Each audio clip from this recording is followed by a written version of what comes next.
সারা বছরই বরিশালের বাজারে মিলত রূপালী ইলিশ, কিন্তু এখন সেই চিরচেনা ঐতিহ্য হারিয়ে যেতে বসেছে।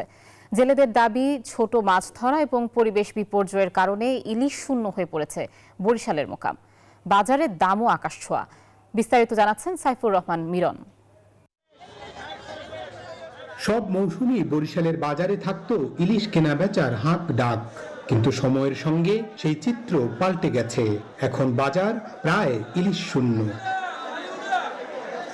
জেলে ও ব্যবসায়ীদের অভিযোগ, ছোট ফাঁসের জাল দিয়ে জাটকা নিধন এবং জলবায়ু পরিবর্তনের প্রভাবের কারণে ইলিশের সরবরাহ কমে গেছে।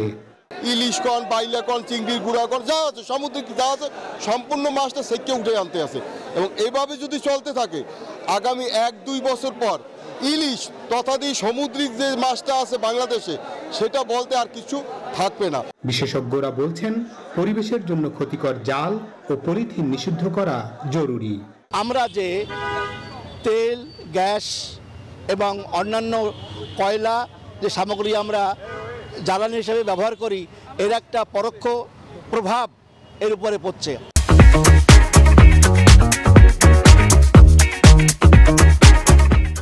মৎস্য বিভাগ অবশ্য বলছে, সারা বছর অভিযান চালানোর ফলে ইলিশ আহরণ বাড়বে।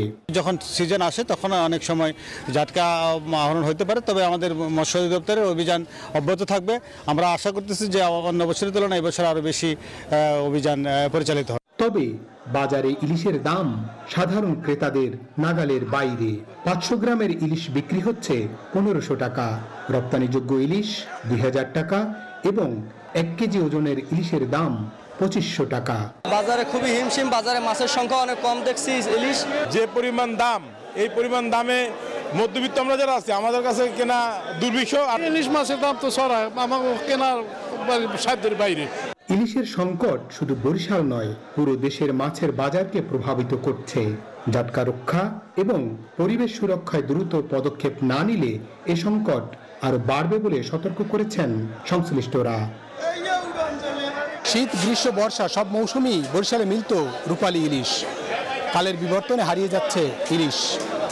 ব্যবসায়ী এবং জেলেরা বলছেন যে ইলিশের আহরণ বাড়াতে হলে নিষিদ্ধ জাল বন্ধ করতে হবে, তাহলেই মিলবে রূপালী ইলিশের দেখা। সাইফুর রহমান মিরন, নিউজ 24, বরিশাল।